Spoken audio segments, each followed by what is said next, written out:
Okay, thank you, Stephen. Let's call the meeting to order. It happens to be August 21st, 2024. Please join us in the Pledge of Allegiance with the Board of County Commissioners. I pledge allegiance to the flag of the United States of America and to the republic for which it stands, one nation, under God, indivisible, with liberty and justice for all.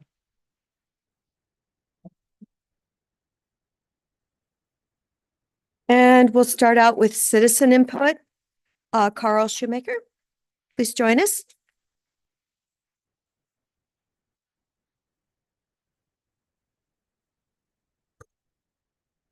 Hello, I'm Carl Shoemaker. I live in Bend. The corporate capture of the United States, harvard.edu, posted by the Harvard Law School Forum on Corporate Governance and Financial Regulation on Thursday, January 5th, 2012. American corporations today are like the great European monarchies of yore. They have the power to control the rules under which they function and to direct the allocation of public resources. This is not a prediction of what's to come. This is simply a statement of the present state of affairs. Corporations have effectively captured the United States, its judiciary, its political system, and its national wealth without assuming any of the responsibilities of dominion. Evidence is everywhere. Item 1, the smoking gun is CEO pay. Compensation is an expression of concentrated power. Item 2, retirement risk has been transferred to employees. Item 3, the financial power of American corporations now controls every single stage of politics, legislative, executive, and ultimately judicial, as well as the news services. Item 4, capture has been further implemented through the extensive lobbying power of corporations. Capture has placed the most powerful CEOs above the reach of the law and beyond its effective enforcement. Finally, capture has been perpetuated through the removal of property offshore, where it is neither regulated nor taxed. Thank you. Thank you, Mr. Shoemaker. Is there anyone else in the room? If you care to make a public comment, you would fill out a blue sheet over on the right side of the room. Stephen, do we have any raised hands online? No raised hands this morning? Okay, thank you then. We will proceed on then with our consent agenda. I'd like to pull item number 3 just for an introduction. So that's the policy about AI. Okay, and I'd actually like to pull out the minutes from the 17th and bring them back next week. We're just going to do some investigating on those. With that, I'll move approval of the consent agenda minus those 2 items. Second. Further discussion? Commissioner DeBonne? Yes. Commissioner Chang? In terms of further discussion, I just would like to say that the Justice Reinvestment Program Supplemental Grant Award was reviewed by the local Public Safety Coordinating Council, and there was broad support there for moving forward with that project. So with that, I'll vote yes. Okay, and the chair votes yes. So then let us go to item number 3 that we've pulled. Thank you for joining us. This is our IT group, but also in coordination with legal. Just an introduction to the concept, because it does talk about discretion of the individual departments or offices. A couple items underlined here. Just the responsibility if you're stepping into utilizing some of these tools out there and understanding what it is. For the record, Tanya Mahood, IT Director and CTO here at the county. So yes, proposing the AI policy. We currently do not have any technology in our current licensing that allows us access to generative AI. So we have to rely on outside tools if we would like to use those. And if people do choose to use those, then we are asking for and putting some guidelines and parameters around that. So stating, You can use your county email, you can use your personal email, but if you do utilize those tools, make sure you're deleting your history, and, any sort of guidelines around that. Could you speak a little closer to the Oh, microphone, yep, please? Sorry. So that's kind of the guts around the policy. So as I say, the definition, learning about real-time request response systems opposed to software embedded generative AI. So it's really just getting people up to speed on even the terminology Yes. probably Yep. at this point. So thinking of ChatGPT is a good example of what generative AI is. We have those request and response technologies that are out there, basically websites that you can go to and ask questions and get information. So we want to make sure that we're protecting the data that's going out there, Deschutes Mhm. County data. There are embedded software that has that generative AI in it, that transcription and such. So in our policy, we're stating, please check with IT before you utilize those tools so we can look at it and from a security and a technical standpoint. And understanding, HIPAA records and CJIS, the community justice controlled information that could be flying back and forth around the internet if we're not careful. Exactly. Yep. We want to make sure that any data that goes out there is anonymized and does not tie back to Deschutes County. Great. Can you speak to, or is it may be too early, but can you speak to which departments are wanting to use generative AI or are on the cusp of wanting to use generative AI for their work? So we pulled a report not long ago for, I think, 2 days. And do you remember the actual stats of how many? It was surprising at how many people were utilizing it already around the county.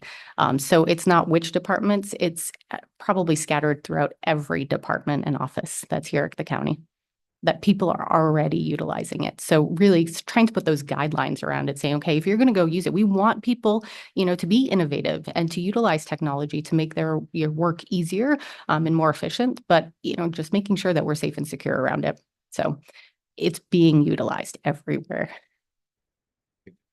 Yeah. So instead of saying which ones are, it's which ones aren't. So it sounds like it's pretty, So yeah, we have a process that we're going through right now. So if there are 2 currently that are approved that we're saying you can go out and you can utilize it. We've had legal look at it, IT from a technical and security standpoint saying, okay, these 2 are okay for you to utilize. Any other ones, please come to us, submit a form. We'll review it through the review process through IT and through legal and make sure that we feel comfortable that that can be added. And then we're putting that not in the policy, but on our website so that we can say, okay, here's other ones that either have been approved or we're not recommending that you use this. But I know the state, state's looking at this for all jurisdictions too. I CC'd you in that email from the information officer office of the state. So there'll be some big discussions happening in preparation for these transitions. Yep, I look forward to seeing what everyone else is doing. We've definitely utilized other counties and states looking at their AI policy in order to build ours. And then I just had AI build it, and that's what I did. I put so for the record, Tanya, could you say the 2 that are approved, just so it gets into our minutes? Yep. So we've got Copilot and ChatGPT Thank and you. Microsoft Copilot. Thinking beyond just these policies, I mean, if we want people to be taking advantage of these new technologies, using these tools, using them effectively, but also using them appropriately and safely, would it make sense to actually do some training internally at the county? I mean, you could, on a department by department basis, you could have different people who are using the technology in the department telling other people in the department how, what they're doing with it. Yes, I failed to mention that. Sorry. We do require if anyone wants to use any sort of AI, that they have to go through our training that's on our e-learning portal. It is a very high level training right now. We'd like to get a little bit more detailed on the 2 platforms that we are training or that we approved, but it is high level. It's what is AI and how to be safe around AI. So it is out there and offered, and we can track who took it and didn't take it. And I support that concept of what are we even talking about? So it is just education at this point.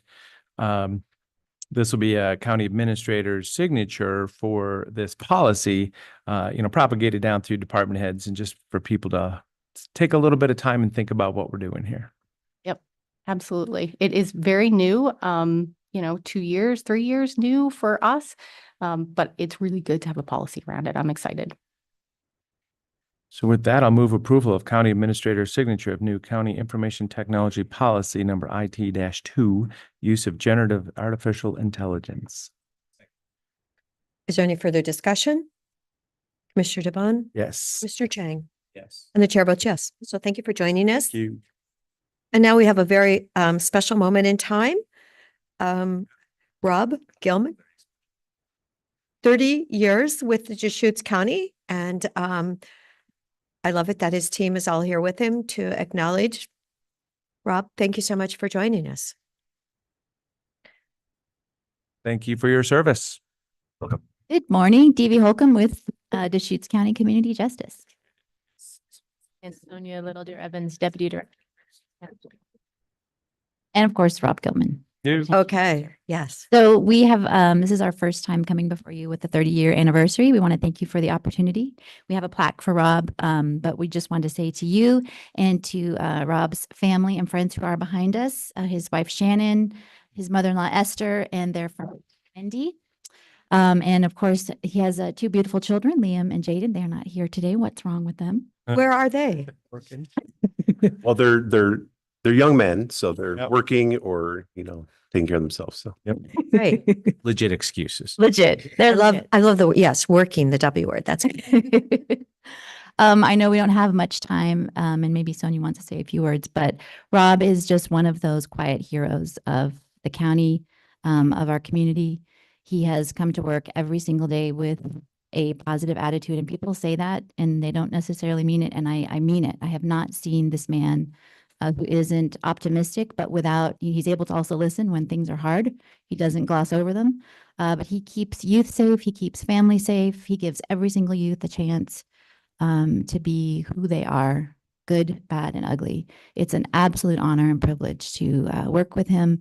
When I came on as a young 20-something in our department, Rob was also a young 20-something-ish.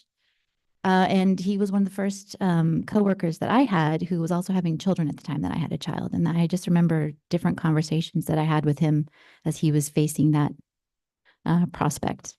So Rob, it is so wonderful to work with you. It means a lot to me that you've stayed here for 30 years. You are a role model for everybody.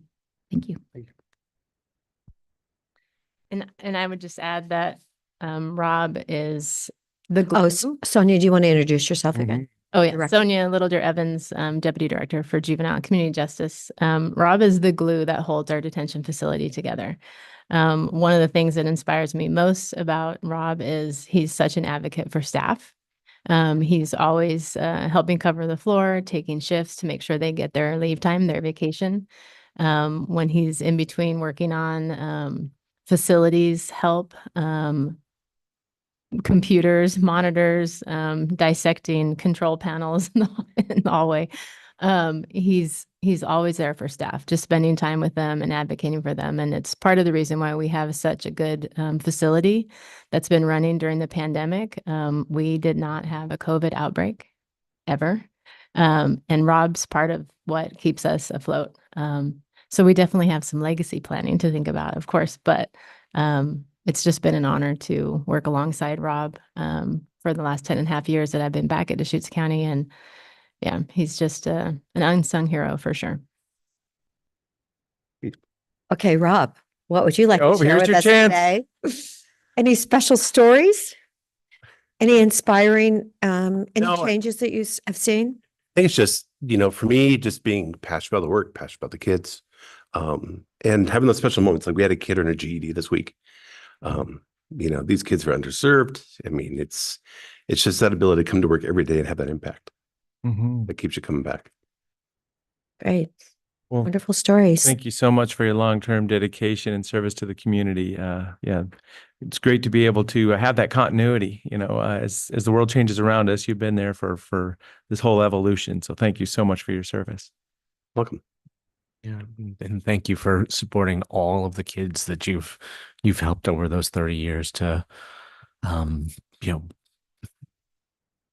be on their journey, make their progress and get to a better place. Welcome. It's good to be an advocate for them. Mhm. Great. So Right. can, And we just have a plaque. I'm just going to read it to you so you can see it. And then do we get a photo shoot. Photo We have the opportunity at the photo. mic. awesome Eric Uh, is here. plaque for giving says to Robert Gilman, 30 years, 1994 to 2024, with deep appreciation for your invaluable compassion and support of young people. Great. Thank you. What was the actual date? Do we know?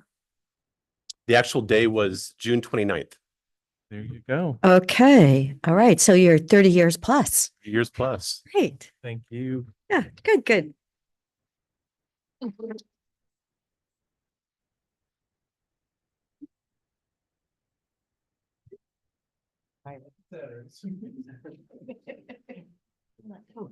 We were supposed to wear black today.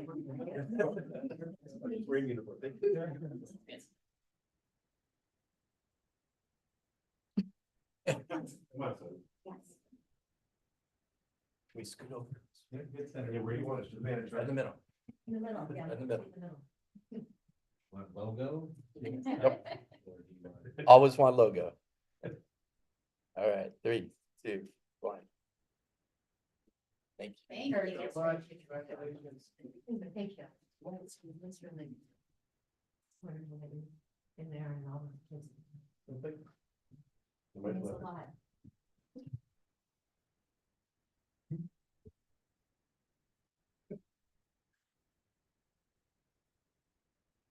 Hey, Dave.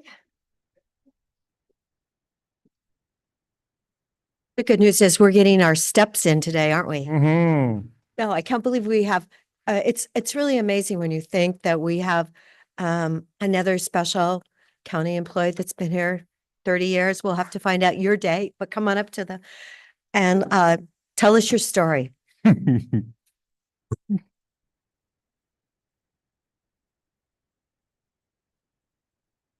Well, good morning. And for the record, Tim Brownell, the Director of Solid Waste. And I'm joined here with Chris Partain, who has been with the county now for 30 years. Just a little bit behind Rob, Mhm. 4 months. Yeah. But Chris has been with the Solid Waste Department now for approximately 5 years, Mhm. thereabouts. But had first came to the county in the finance department as an accounting clerk, and now has found her way over to the solid waste department as our accountant, and is an invaluable member of our team, not just because she keeps track of where it's all coming from and where it's all going to, and does an amazing job at that, but her passion and compassion and joyous demeanor in our department goes a long way. We have an extraordinary team, and she's part of the glue that holds it all together. She's been with the county for longer than she's had children. There you So, go. Same thing. And one of her children works in our department as well. her son, Mm. and has been with us now for a little more than a year. So we're very happy to have 2 of them in our department. There But you go. let me allow Chris to say a few words, because it's been her journey. Chris Partain from Solid Waste. Yeah, it's been, the county was a lot different, so much smaller when I started. Let's put it this way, when I was hired on as an accounting clerk, so not a high level position, Helen Rastovich, the then treasurer, and Mike Meyer interviewed me. So, yeah, Nick, how many interviews do you sit on for accounting clerks? Yeah, so it's grown a lot. I've worked with some amazing people.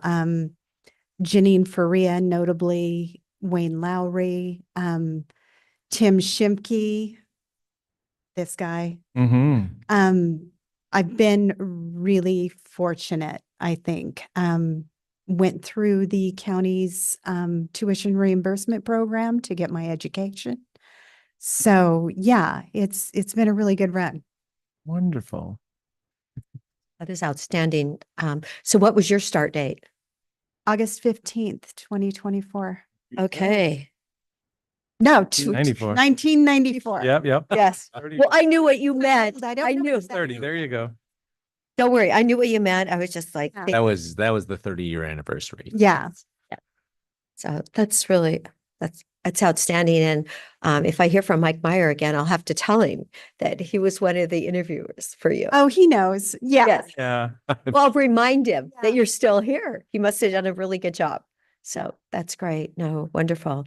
Well, thank you so much for transitioning, staying in the county and finding that sweet spot. And then how did you ever manage to talk someone in your family to join you? Opportunities. You know, he was an equipment operator, and as all of you, are probably aware, when you're an equipment operator in the private sector, you're super busy in the summer and then it's not so busy in the winter. We had a position.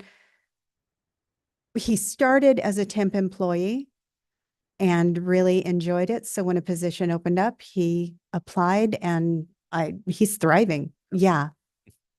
That's great to hear. Yeah. Wonderful story. Well, Chris, and I remember, seeing you doing the fee schedule and the part of the budgeting process, for many years ago now. And then now you've been over at Solid Waste, keeping the numbers in order there. So thank you very much for your service here at Deschutes County in multiple departments now.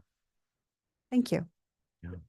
If I may just briefly just share, I also really enjoyed working with you in finance department. And now I have the pleasure of just before I meet with Tim on a monthly basis, I pop into your office and you always share some wisdom with me or I seek your advice about something. And I really appreciate even just those brief conversations. So thank you. It's really great to see you here and to celebrate your service today. Yeah. Thanks, Dan.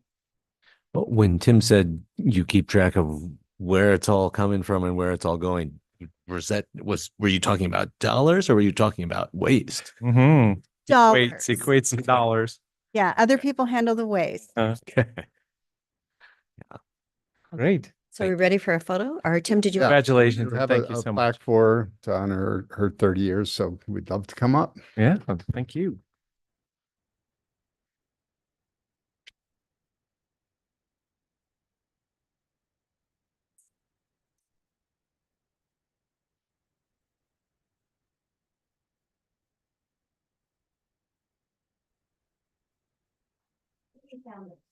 We know your son's working, right? My son's working, my husband's retired, so he's doing. Okay, yeah. So Will wants me to be. Thank you. Congratulations. Website to read the psilocybin thing. Can you send me the link? It's on the website, but too on the email. Could you? Please, thank you. Myself and Audrey. Yeah, please, thank you.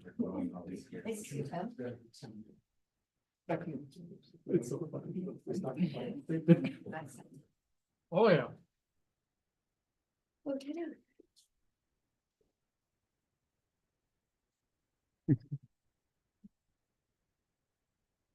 Okay, we're now at item number 7. I think I saw Jessica in the room. Good morning.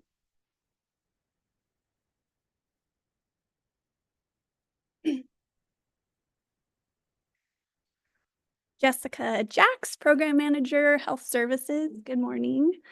I feel like I should start off with how long I've been here. Yes, how long have you been here? What was your start date? Exact date, but 2008 somewhere. There you go. 2008? Okay. But I'm here today to seek your approval to apply for a grant. The grant is through the Central Oregon Health Council. It's a grant that's called Behavioral Health 2023 Shared Savings Investment. And we are seeking to apply for Healthy Schools in fiscal year 26. And you are all familiar with Healthy Schools. And just as a reminder, that's a program that we use to ensure that public health practices are supporting and embedded in our school educational environment. The grant that we are applying for, are applying for an amount of $391,287 to support Healthy Schools in fiscal year 26. But as you know, that is a 50-50 cost share program right now with Ben Lapine Schools. So a portion of those dollars will go to us to help offset county general fund, and a portion will go to Ben Lapine Schools. So there are no new these are all existing FTE. It would only be FTE that is supported. The Health Council grants do not allow for indirect costs, so we will have to cover those with our existing resources. What have I missed? There's 2 pages and I went too fast. I think I mentioned when I was here a couple of weeks back that Healthy Schools is currently seeing positive program outcomes, and we're really excited actually that we're seeing them as early as we are. Our final evaluation report will come out in the fall of 2025. So at that time in fiscal year 26, we will be looking at those results to establish a long-term funding plan. It is our goal to not be reliant on county general fund. So this is just a small step toward that. We think we have some opportunity to make the case for healthcare. We're offsetting healthcare costs, so we think that we have a case to be made there, as well as some statewide initiatives. So we're excited about the progress that we're seeing and eager for it to continue. Any questions? Great. Yeah, questions. Of course, we'll have questions, won't we? Yes.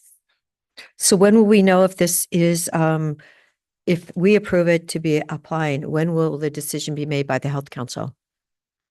That is an excellent question that it's a fairly quick turnaround. I want to say by October, but I apologize. I don't have that date in front of me. Okay, I just was wondering, because it is significant funding for that program. So you think by October 1st? I'm not sure if it'd be October 1st, but it certainly before our budget cycle. Okay. How is the amount 391,287 calculated, or yeah, exactly. So that is comprised of 2.15 FTE. We calculated kind of our highest step public health specialist, our supervisor of that program, and 0.15 of our epidemiologist, who is helping to support the data collection and evaluation process. So that was calculated from the effort, not what the Health Council said they had available. So it was, Correct. yeah. Correct. Yeah. Okay. I'm trying to get a sense of, the whole funding picture. So right now we have student success at funds coming from the school district. We have some county general funds going into the program. This is a really exciting opportunity. And are there other kind of grant sources or external fund sources that are part of our mix right now, or is this kind of this is the first step in that direction? In this fiscal year 25, we worked to braid and offset county general fund with existing prevention dollars. So we will continue to do that to the extent of our abilities. So there was about 65,000 that's in that mix for the county 50% side of things.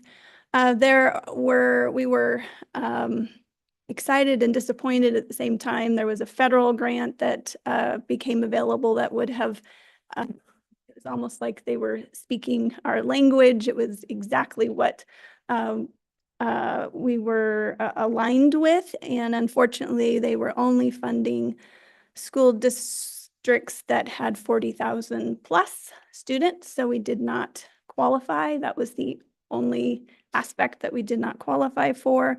But outside of that, we think there's we have our eye on the Regional Health Improvement Plan dollars that will be forthcoming through the Central Oregon Health Council.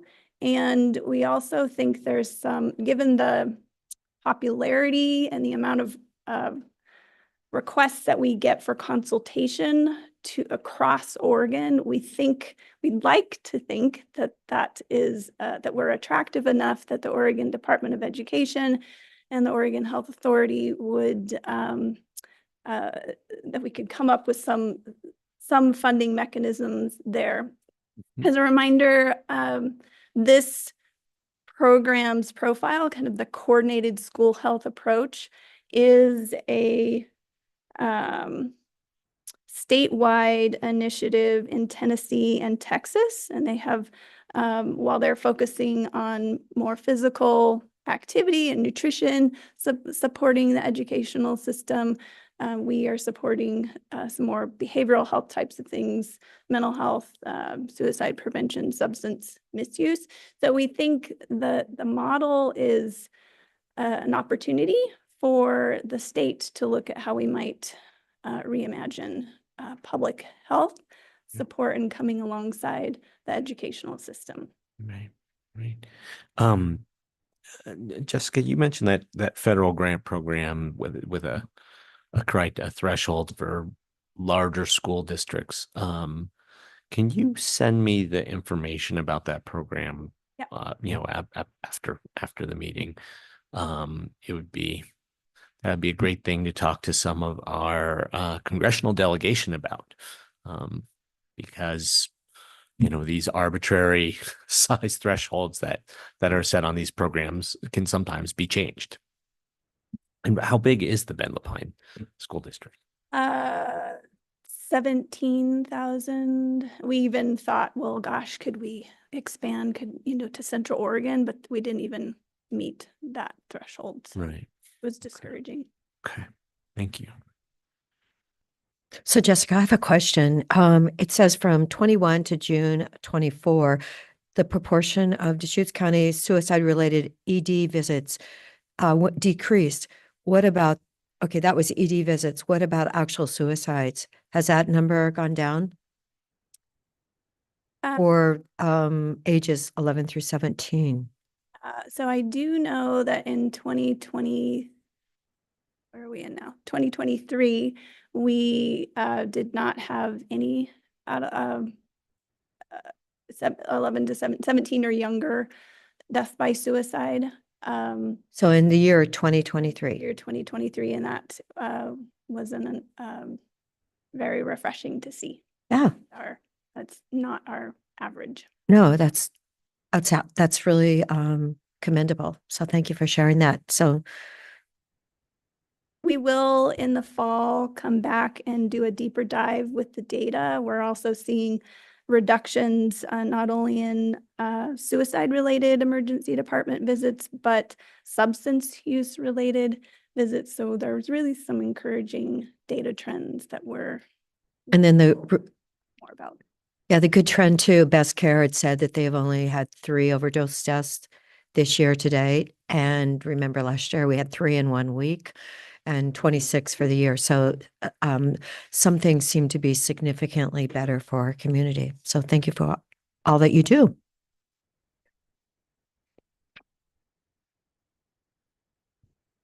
So is there a motion? Trying to.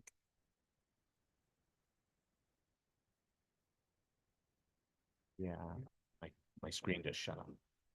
I'll move approval to apply for Central Oregon Health Council's Behavioral Health 2023 Shared Savings Investment Grant to support the Healthy Schools Partnership Program.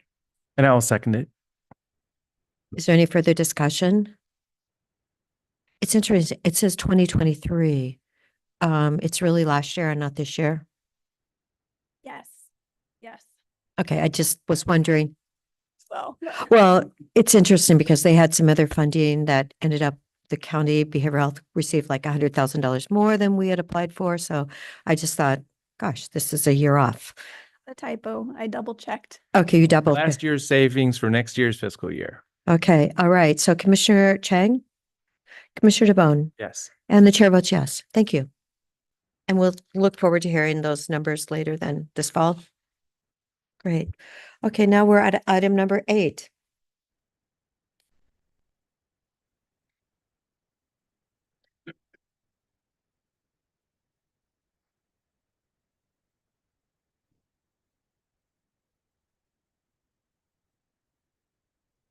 Good morning. Oh, thanks. Thank you.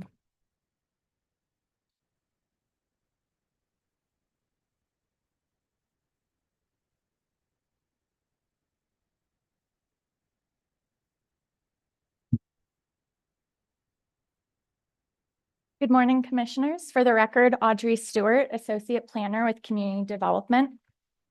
The item before you today is deliberations for an appeal of a psilocybin service center at Juniper Preserve Destination Resort. The applicant requested a conditional use permit and site plan review to establish this service center. This was denied by a hearings officer and subsequently appealed to the board. Before we move into deliberations, there are several items I'd like to acknowledge. The first is that I received a request from a member of the public dated August 12th to reopen the public record. So we had a hearing before the board on July 17th, and there was a 21-day open record period when comments could be submitted.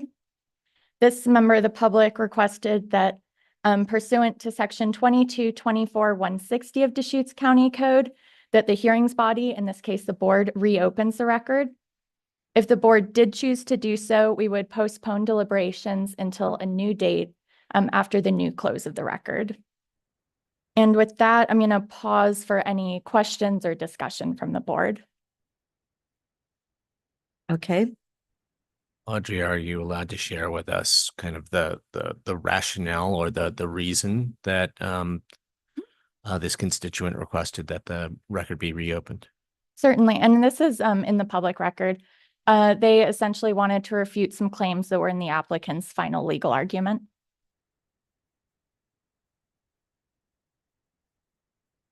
I could tell the board that's not a valid reason to reopen the record. That turns the process upside down. The applicant gets the final written argument, and there isn't an opportunity to rebut that, and that's intentional in statute.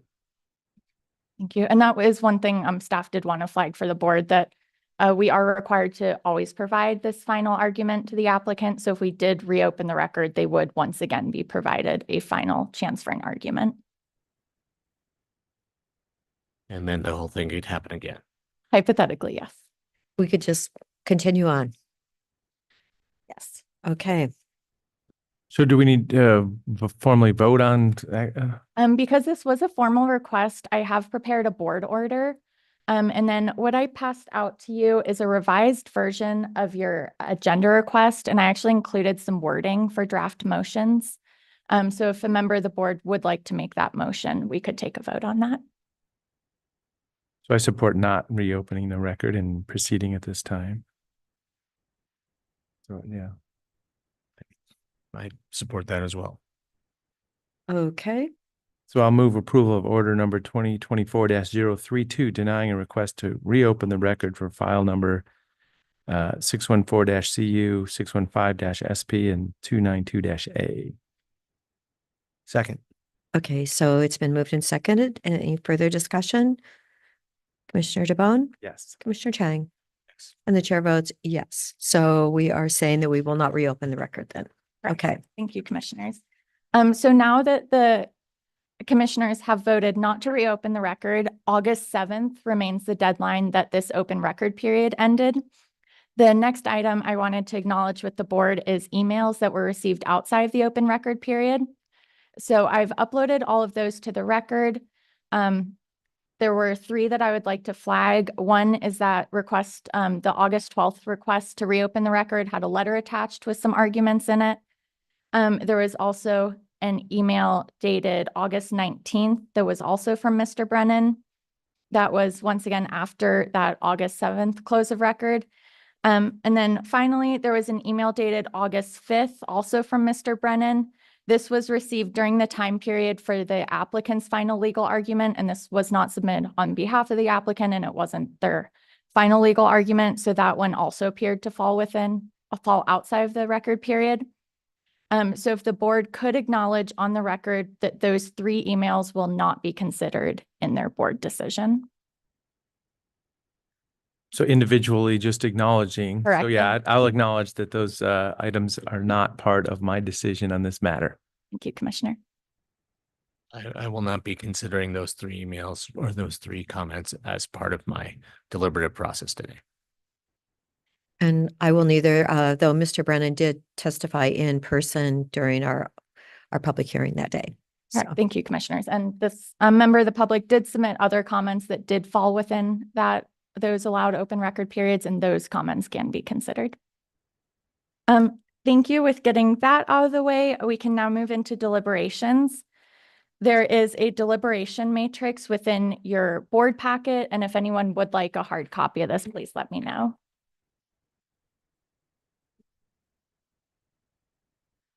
I will essentially move through the 3 issue areas. At each of the 3, there is a chance for the board to vote and make a decision. And then depending on the final vote by the board, staff will return with a draft board decision. I'll start with issue area 1. There are 2 code criteria related to this, and it's essentially visual screening of the parking area. The applicant said that they did meet this criteria. The site plan that I passed out was a revised one submitted by the applicant on July 16th. The applicants also said that they're amenable to any conditions of approval that the board adds requiring additional screening. In general, oppositional comments weren't really directed at this specific issue area, but instead they were more direct comments about compatibility with that neighboring residences, which are located directly to the south of the proposed service center. The hearings officer found that this criterion was not met, essentially that there was not enough information provided. And so the question before the board today is, does the applicant propose sufficient screening between the parking area and adjacent residences? If yes, the board can continue reviewing this application. If no, the board can either uphold the hearings officer denial or include a condition of approval requiring additional landscaping. So Audrey, if I can just kind of make sure that I have the sequence of events laid out clearly. The hearings officer found that their proposed screening was not sufficient because there was not enough information provided. Then on July 16th, there was a revised site plan provided. And if I recall correctly, there was sort of like 2 ways that you could do, almost like 2 options for the revised site plan, depending on, to try to address the screening and the field of vision concerns. And did the applicant basically say, we can work with whichever one of these addresses these criteria best in the eyes of the county? Is that kind of the way it worked? Yes, Commissioner, that's a pretty good summary. So the applicant provided that site plan that's in front of you today. And the 2 alternatives they showed on that was the 2 areas that are shown in the red hatching. And so the next issue area we're going to discuss is these service drive clear vision areas, which limit sort of the height of plantings. And so the applicant provided 2 options for how the board could interpret the location of that clear vision area, and said that they're amenable to kind of modifying their landscaping depending on how the board interprets that clear vision requirement.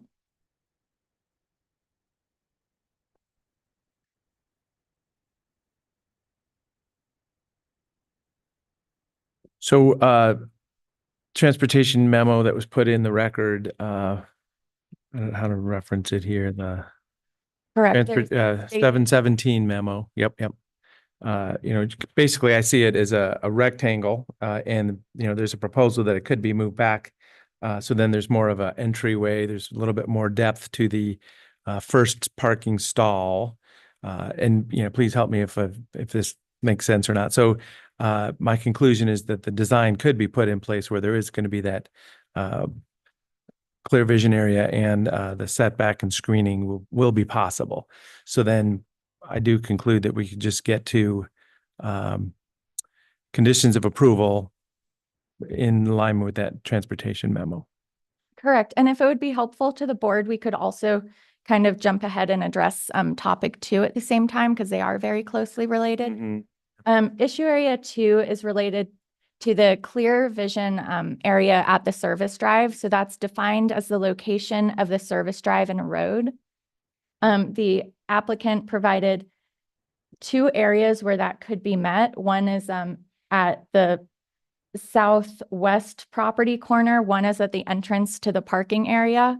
They submitted a memo from their transportation engineer who argued that the entrance to the parking area is what really serves that purpose for vehicle and pedestrian safety. We received updated comments from our county transportation planner who agreed with the conclusions of that memo. So that's one way that the board could choose to interpret this, would be that the service drive is located, or sorry, that clear vision area for the service drive is located at the entrance to the parking area. And if that is the case, plantings need to be no more than 3.5 feet tall and then trimmed up to 8 feet tall. And so if the board decides that that clear vision area is located at the entrance to the parking area, they could then add some sort of condition of approval requiring perhaps additional landscaping that meets those clear vision requirements. Or limbing up of trees as need, those kinds of. As I say, I think from the site plan presented, if it's moved back by about the width of a parking spot, it gives the opportunity to have those triangles and clear vision areas is what I'm seeing here. Is there a requirement for setback on the backside of the parking lot? I'm looking at the top of this graphic sent to us here. I want to make sure I'm following correctly, Commissioner. Are you suggesting entirely sort of scooting the parking spaces towards the rear? Just moving it up about the width of a parking spot. I mean, is that possible? Or is there a setback requirement from the top here? There is no, there's required landscaping around the parking area. Reconfiguring the applicant's parking area might be outside of the scope of a condition of approval, because then at that point, we're reevaluating things like flow of traffic, safety, parking space dimensions, all these things that were already reviewed. Okay, well, I guess, yeah, in the big picture, I think this can be done with conditions of approval. So that leans towards that, we can proceed with conditions. And if the board is interested in taking that path, the staff can return with some draft conditions of approval, requiring additional landscaping that complies with that clear vision area requirements. So essentially pruning between 3.5 feet tall to 8 feet tall, and staff is happy to draft that. With that, I would, my conclusion would be that the revised site plan options provide sufficient screening and also provide an adequate clear vision area for the service drive. So that's taking both items at the same time. Yeah. Well, we did talk. We did. I mean, we can go back and do one at a time. I'm just making sure. Yeah, I'm just making No, sure. they do go together. Thank you. So I support that also. Do we need to vote? That's why I was wondering, do we need to vote specifically on items or? To clarify, this vote is confirming that issue areas 1 and 2 can be addressed with staff returning with a draft condition of approval requiring landscaping that meets that clear vision requirement. Yes. Yes. That is true. Thank you, commissioners. Yeah, just I shouldn't just say that the revised site plan addresses it, because we would want those conditions. The next issue area is this is area 3, and this is where kind of the bulk of the discussion and arguments were. This is the transportation access issue. And this comes from our standards for conditional use criteria. So 18128.015A2 says that the site under consideration shall be determined to be suitable for the proposed use based on the following factors. And one of those is adequacy of transportation access to the site.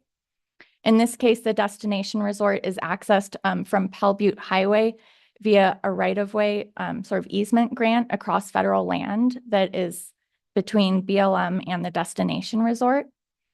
So the applicant argued that, one, the board can limit the geographic scope that they consider with this. So for example, the board could say that that BLM road was entirely outside of the geographic scope and not consider it.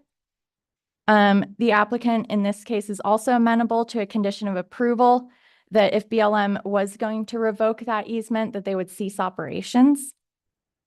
The applicant also argues that the hearings officer incorrectly interpreted the terms of this easement, which is a third-party contract and shouldn't have been interpreted through a land use application. And also, again, says the terms of it were incorrectly interpretive and were speculative. And then finally, the applicant also argued that psilocybin and cannabis facilities are permitted uses under Deschutes County Code despite federal illegality. A number of comments were received in opposition on this issue area. The big one is that it violates federal law to transport psilocybin across the right-of-way. There's a bigger issue of BLM possibly revoking the right-of-way easement if the applicant is violating the terms of it by transporting a federally illegal substance. There was argument about the geographic scope, as I mentioned, and so those in opposition argued our code doesn't limit this to direct access. So there's no reason that only the board is limited in only considering, for example, the road that immediately leads to the subject property. And there was also an argument about whether or not staff from BLM were acting in their official capacity when they submitted comments on this application. The hearings officer did also find that the board has not previously interpreted the geographic scope of this criteria, and that absent that guidance, he said all the parties discussed this BLM easement, and so he considered it when he addressed this. The hearings officer concluded the site is not suitable based on transportation access because use of the right-of-way requires compliance with federal laws. Federal laws prohibit transporting psilocybin across BLM property, and the applicant intends to transport psilocybin across federal land. The hearings officer did say that his findings are case-specific and do not preclude approval of psilocybin facilities under different circumstances. There are several sort of subpoints to the board's decision for this issue area. The first is analysis of the BLM right-of-way necessary to demonstrate that the site is suitable for the proposed use based on transportation access? If no, the board can continue reviewing this application. If yes, we then ask, is transportation access adequate based on both the physical capacity of the surrounding roadway and the provisions of the right-of-way? If no, the board can either uphold the hearings officer denial or impose a condition of approval requiring the proposed use to cease operation if BLM does revoke the right-of-way. And then if yes, the board may move to overturn the hearings officer denial and approve this application. And with that, I'll open it up to questions from the board.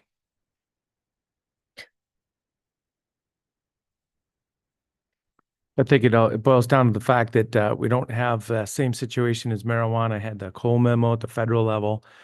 So I do support the fact that this is a reason to deny with this, expectation of the BLM right-of-way agreement.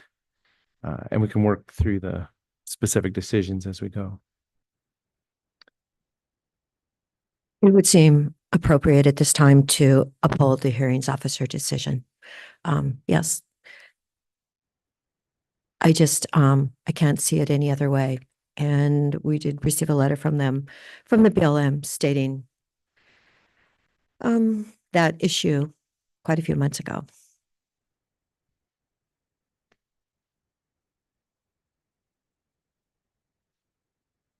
We have this very complicated interaction between state law and federal law here. There's psilocybin being transported across federal land all over the state of Oregon. I mean, you can't come over the mountains without going across federal land, Forest Service land, BLM land. You can't go down the Willamette Valley into the Rogue Valley. You can't go to the coast. So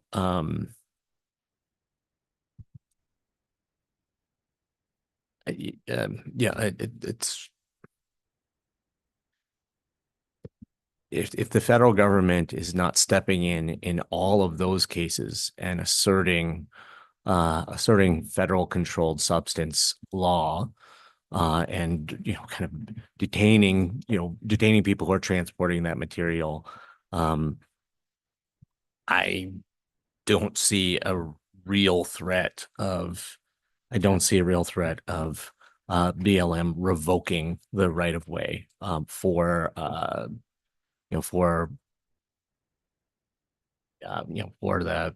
Juniper Preserve, for Pronghorn, for this facility. And with that, I would see that the condition of approval requiring that this facility cease operation if the right of way is revoked being sufficient. So I disagree with the hearings officer's decision on this point. So as I say, it's pretty clear. I mean, why would we take a step here outside of the law as it's written? And hearings officer found this and did talk about that contract. So, I mean, I'll just make a move to uphold hearings officer denial on this matter, on this item. And I'll second that motion.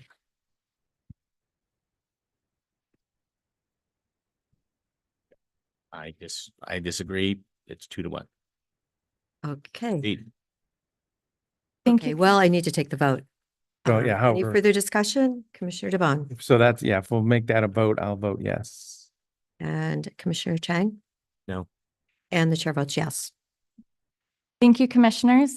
Based on that, it sounds like the board is choosing to uphold that hearings officer's decision denying this application. The staff will work with legal to craft a draft decision and return to the board at a later date to review that decision and get board input. Thank you. Great. Thank you, commissioners. If you. there's no other questions or discussion, No. I will return at a later Well, date. thank Okay, you for preparing and being so businesslike and the procedures on these land use matters also. I just want to thank you for being so incredibly professional. And for the fact that we all individually went out to the site. I really appreciate your professionalism, and I know your bosses are in the room, and I just want to say, it's a pleasure working with you, and thank you so much. Thank you, commissioners. Thank you. I will say, for the benefit of the community and for the community development department, now that the discussion of the application is done, we can step to the bigger policy discussion, which is that the voters of Deschutes County directed the Board of Commissioners twice through their votes to provide access to psilocybin services in the unincorporated county. In response to that, we developed time, place, and manner rules. And the concern that is being raised right now was not at that time introduced into those time, place, and manner rules as a condition of approval for facilities. So we received direction from the voters to provide access to psilocybin services. We provided a very small, very, very small window of opportunity in terms of eligible lands for siting of these facilities, which at the time, those time, place, and manner rules still include destination resorts. And if we are looking for reasons to take that tiny keyhole and close it completely, then we are violating the will of the voters.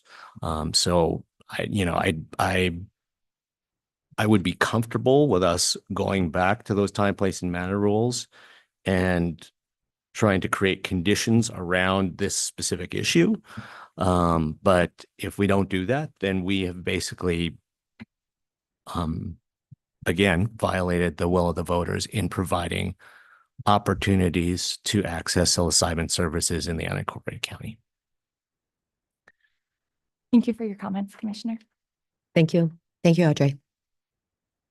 I believe on the agenda, we're now to other items. Oh, Peter, is that you? Okay, well, come up.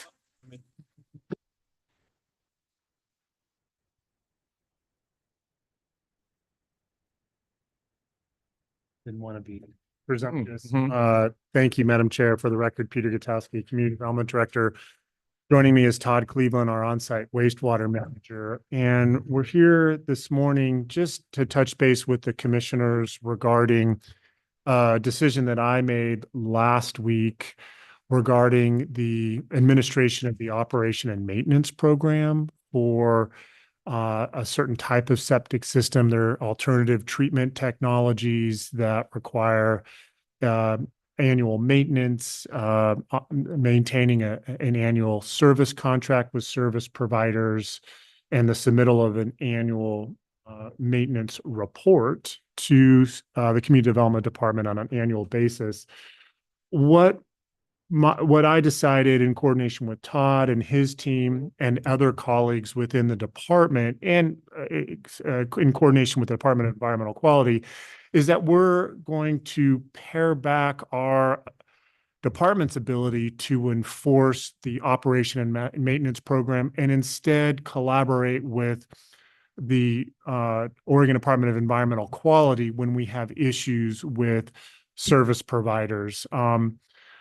I'll keep my comments brief. Todd is the subject matter expert who is extremely familiar with this program. In fact, Todd was a participant decades ago on the EPA demonstration project in the early 2000s that led to the DEQ changing the rules to allow these systems statewide and certainly in parts of Deschutes County, and is very familiar with the operation and maintenance program. So I wanted to give the commissioners a brief update about that. We're still engaging service providers, engaging the residents who have these systems. So I don't want to leave the public or the board with an impression that we're walking away with that. We still are going to be expecting these annual responsibilities.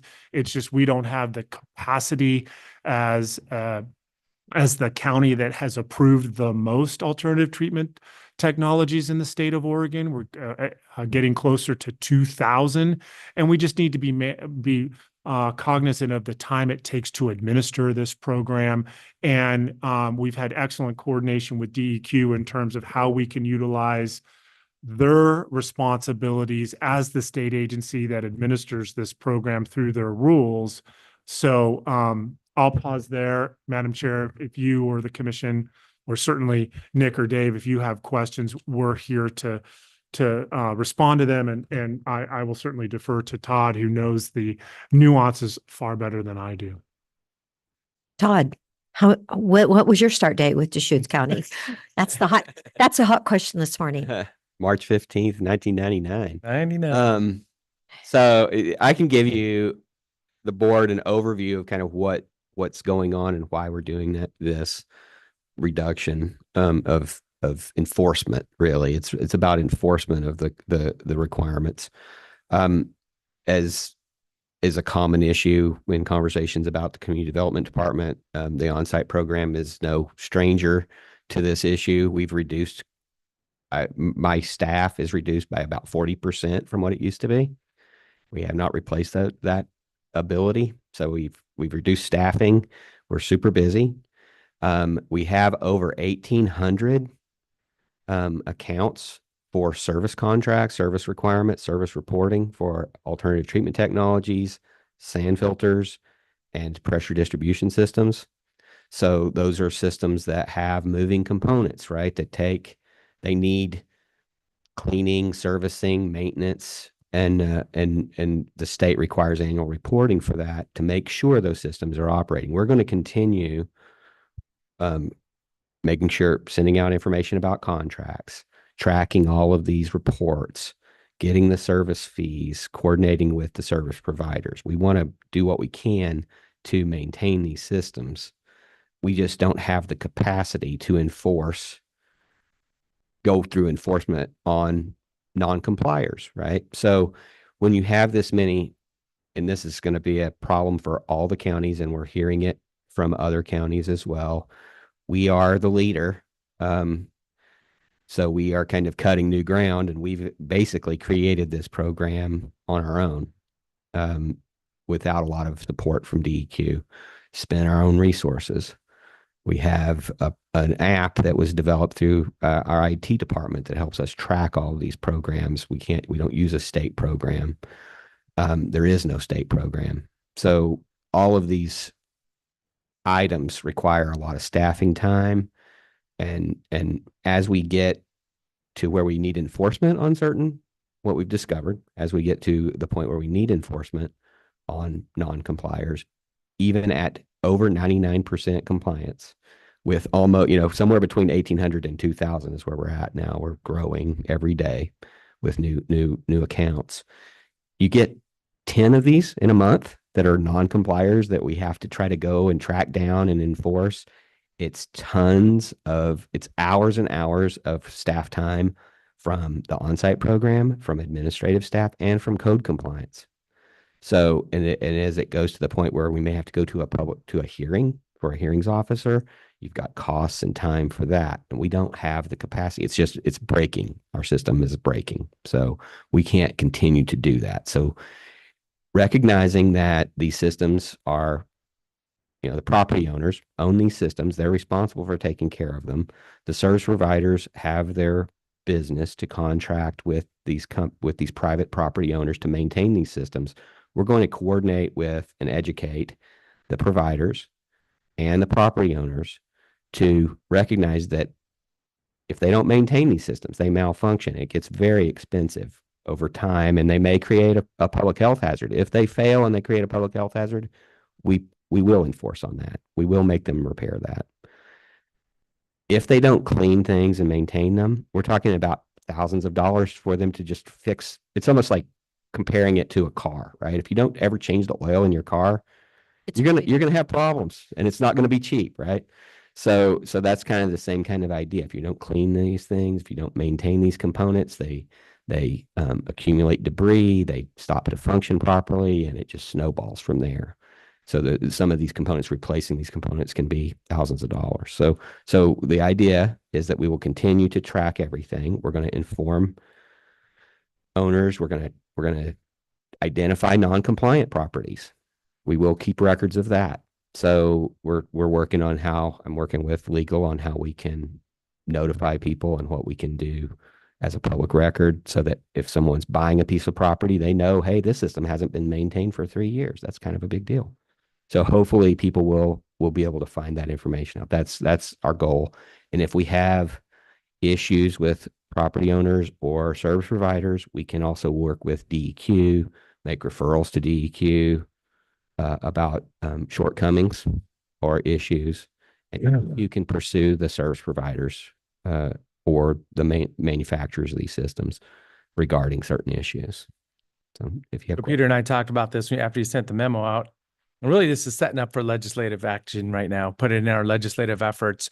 Make sure we're getting the legislature up to speed a little bit. DEQ leadership, understanding what a crunch this puts us in. We've got opportunity to either do this on-site program with a partnership with the state, or walk away from it, right? I mean, there's other things that could happen here too. Make the state do it. I'm not suggesting that now, but I'm just pointing out that, yeah, I mean, if we're trying to spend money, trying to be the septic police, and being stuck in the middle, it's not scaling well. Yeah, it's important to acknowledge that the Oregon Department of Environmental Quality is about to initiate rulemaking. The rulemaking timeline is 2025, 2026 upon its completion. There's some expectations, and Todd and his colleagues in the on-site wastewater division will certainly participate in that rulemaking process, sharing their experience and offering recommendations. But then there's opportunities to strengthen the annual maintenance report criteria. Right now, it's not possible for counties to customize the report so that we can ensure that the information that we're receiving accurately captures the annual maintenance. I think that DEQ could also strengthen you have to have, if you have one of these alternative treatment technologies, you have to have an active contract. When you first get an alternative treatment technology system, the rules require, and we validate, that there's a service provider, and it's kind of going back to the car metaphor. You get your first 2 years are folded into that kind of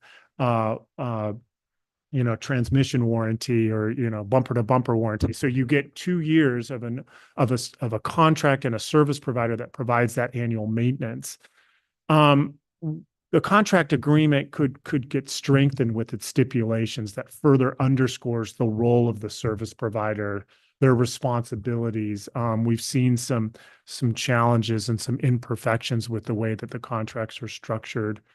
Enforcement, which we're talking about now, could get further clarified. And I understand that the program does certify installers to ensure that they have the wherewithal to administer this program, and the service providers can perform the maintenance. But in going to greater lengths to ensure that the employees of these service providers have the requisite skills, have been certified, know how these systems function and operate, could also be an opportunity, again, to strengthen the program. So DEQ is well aware of these responsibilities, and we remain hopeful and optimistic that their rulemaking will lead to some of these improvements that then allow our team, Todd and his colleagues, to administer the program in a much more seamless manner than is currently possible at this point in time. As I'm trying to get my head around kind of how much person time within the county is needed or is necessary or is appropriate to spend on administration of this program. I'd have to just pull up to the 90,000 foot level and think about the mission. So our mission is not to inspect systems. Our mission is to keep groundwater clean. And so one question I want to ask is, in the big picture of South County or all of Deschutes County, what do improperly maintained ATT systems do versus homes that are on non-ATT systems, older non-ATT systems? I mean, are we fixating on a small part of the problem? And I'm not saying that, I don't want us to do anything about making sure that ATT systems are adequately maintained. But if our mission is to keep groundwater clean, are we spending too much time and giving too much attention to something that is not biggest contributor to shallow groundwater contamination in Deschutes County? Possibly. The majority of the systems are going to be performing, right? So as I said, as long as we keep a service contract and someone's maintaining them, even if they don't perform at their peak performance or assumed performance, they're still better than a conventional system. Now, when they malfunction, they should not discharge untreated waste, right? So they're supposed to give an alarm, and they're supposed to contact their service provider to come out and check it, and it should not discharge untreated effluent. So that's how they're supposed to work. Now, I think on the individual cases, some particularly bad players, property owners, in that component could be doing things that are really inappropriate and potentially damaging on a case-by-case basis. But overall, these systems perform. If they're maintained, they perform at a very high level, and they are generally protecting the water table much better than a conventional system.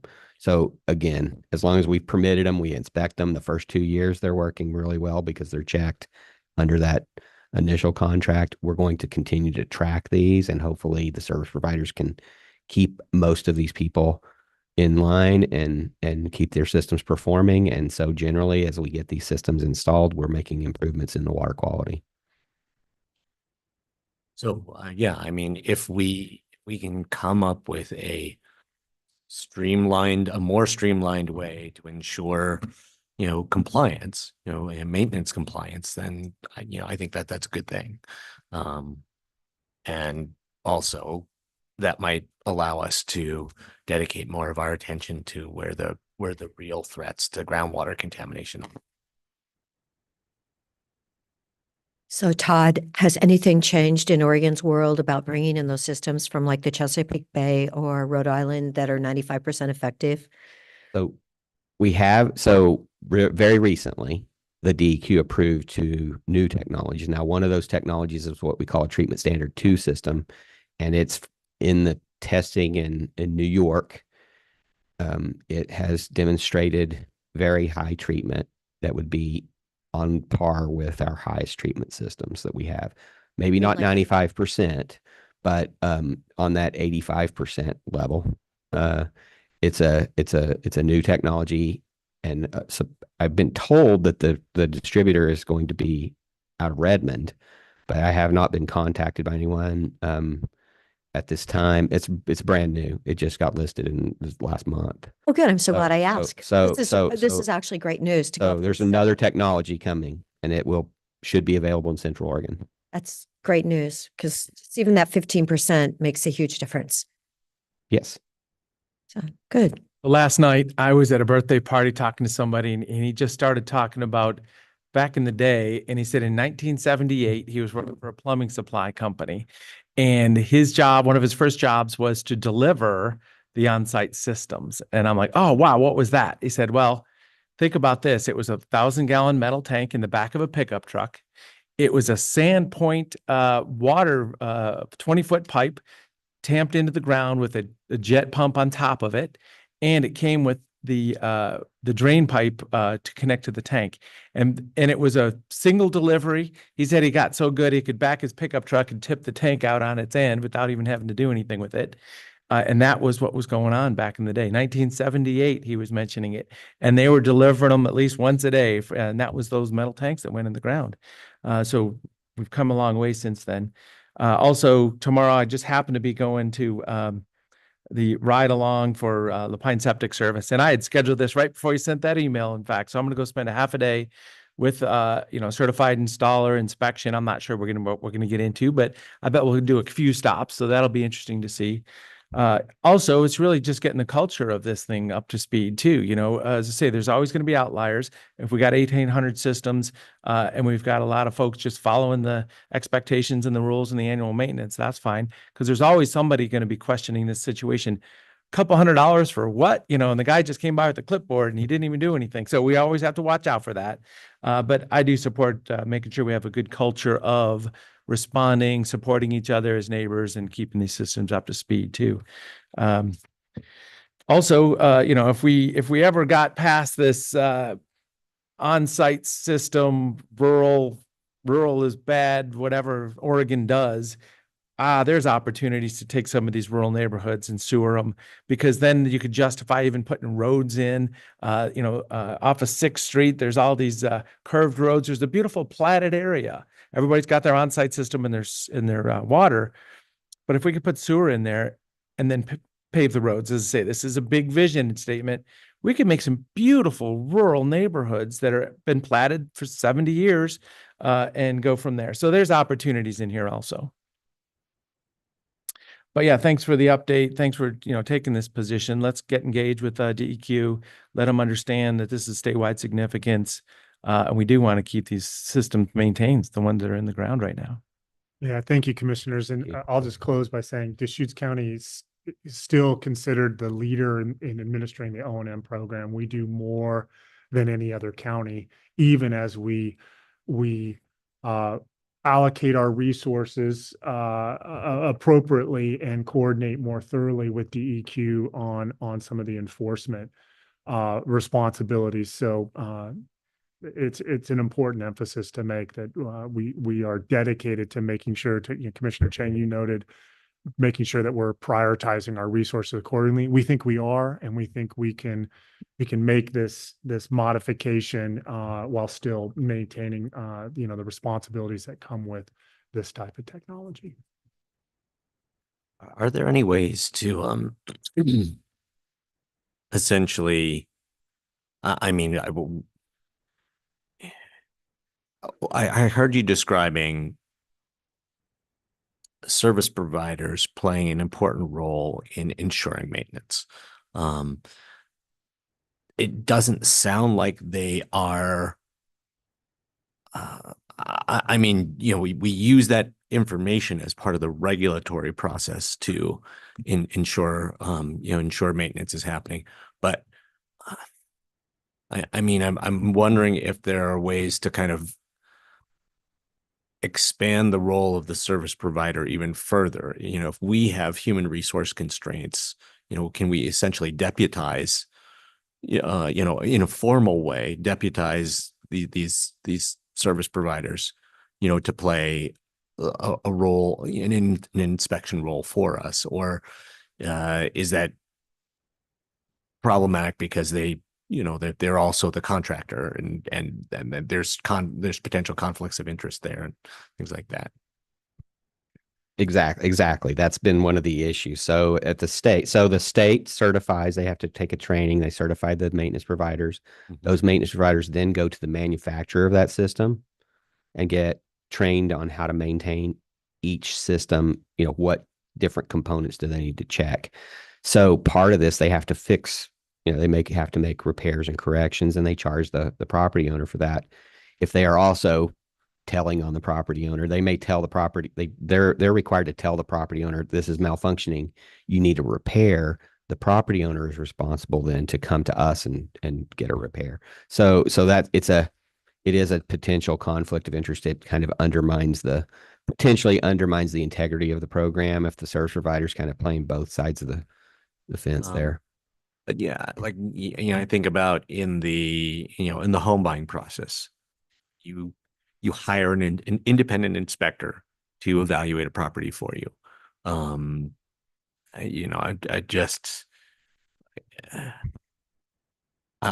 just wondering if there are ways, essentially to use the private sector, create private sector jobs, to do something that we are staff constrained to do ourselves. And certainly this sector didn't exist in a significant manner until ATT systems became an approved technology, and this requirement is in place. So this requirement at the DEQ level creates a component of this industry. And so to play into what you're talking about, it is the on-site team's goal to communicate with service providers, try to help and encourage them to educate and inform their property owners better. A lot of times people don't really want to know anything about their septic system. They want to know that when they push that little lever down, that everything goes away and everybody's happy. So they don't care about anything else, and they just don't want to see it again, right? So that's why they call this guy to come out and check their system and make sure it's working. And so there's a variability between property owners. There's a variability in skill sets and knowledge and ability to educate property owners from service providers. There's skill sets with service providers. Each service provider is different. So they all have different skill sets. So, trying to make assumptions about how well they can communicate with someone. I've had many complaints, there's always going to be the case where someone calls me up as the county because they're mad because their service provider told them they couldn't do something, and they just hate that person. And so they end up hiring someone else eventually, but they don't want to hear that they can't flush chemicals down their septic system that's causing a toxic response in their system. That has been an issue before, or they can't do 14 loads of laundry on Saturday. So those are all things that happen that cause problems, cause alarms, and so that creates conflict just like any other circumstance. That's always a challenge. So Todd, I was thinking, because the systems only last so long, when we know that this New York system is available and actually available in Central Oregon, if we could do a press release too, just to let those people out there that may have to put a new system in the entire Central Oregon region, that something new is available and it's hopefully a lot better. And if the kinks have been really worked out. So the best way for that to happen is that we work with the manufacturer that's going to be doing training sessions. They're required to do training sessions for installers. So those licensed professionals that everybody calls to put in their systems have to go. And that's how, so when a property owner calls this installer, they'll say, oh, you can put this system in or this system in. Here's what this does. That's how that will get out to the public. We provide the information. We can't promote one technology over another. Okay, well, I just think it's so much better. That 15% is huge. It's not 95, but at least it's 85. So, as I'm hoping that's going to happen. And what did you say? Like maybe this year? I hope so. I haven't heard from anyone yet. Okay. Another company contacted me this morning. So, well, all I know is I had a system, I don't know what it was called, but the red light was always flashing as I said earlier, I've always had, and I'd have to call Eli and he'd have to come do something. It was so incredibly temperamental. Some of these systems, depending on how they're designed, can be sensitive to certain kinds of uses. Yeah, it was, anyway, I think it finally got better. Well, Probably wore out. We'll fold this into legislative just for updates with the EQ rulemaking, like you mentioned. Thank you. Right, thanks. Thank you. I'm also hoping that, we didn't have a staff report for this item today. It would be great to have some of the information, the kind of context and background information you shared with us today. It's always helpful for me if I can read something first before I get a presentation. Thank you. Thank you. Thank you. Nick, did you want to bring up something? Well, I was just going to say, Peter did provide a very detailed email, but it wasn't before the board today. So we'll make sure you have that, but that's not what I was going to mention. I was going to mention that you had referenced you're going to mail a letter to property owners of their responsibility to coordinate. Just to clarify, that just happens one time though. That's not going to happen because right now you do it annually to remind them that they need to comply. So just for full disclosure, this is just a one-time letter. We are. DEQ requires it more regularly. Yes, so annually they have to do it. That's what DEQ rules require.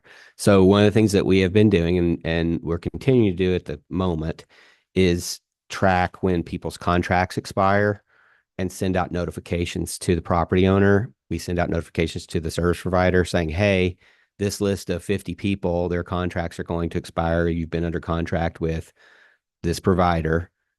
We send a notification to the provider and to the property owner. We're going to continue doing the goal is to continue doing that for the time being. Okay.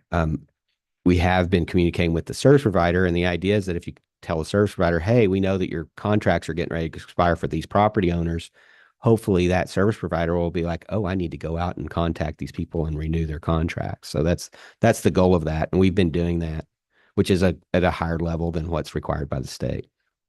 But it's so necessary. I mean, really, follow up. So thank you. Thank you. Any other items?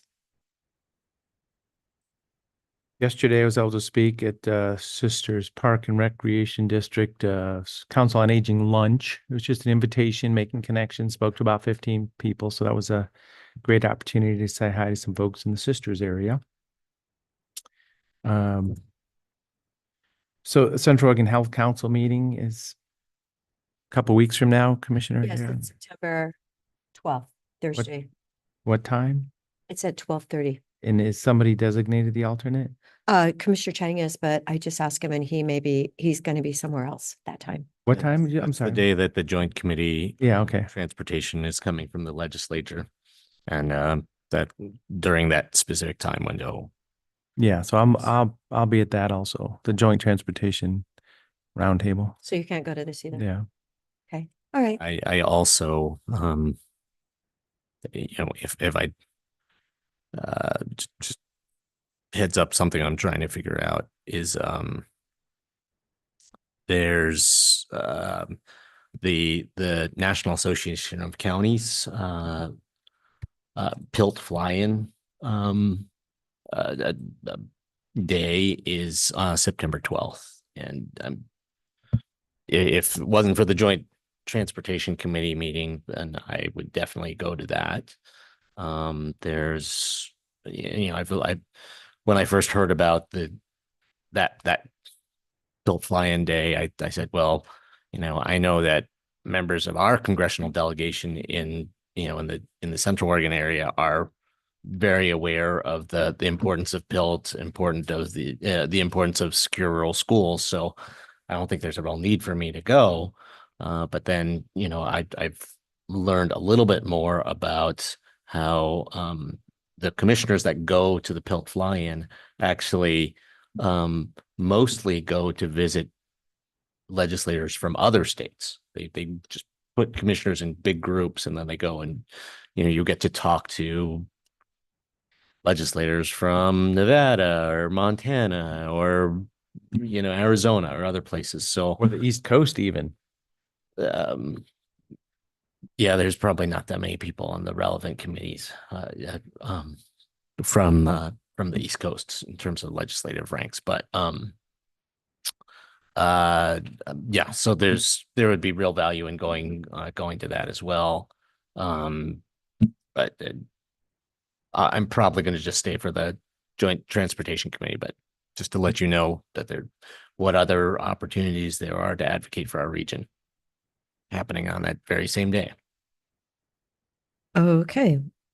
Do we have anything for executive today? No exec? All right. Okay, so we do have a meeting next Monday morning, afternoon? Yes, okay, Monday afternoon, 1 p.m. The meeting today is adjourned. Thank you so much for joining us.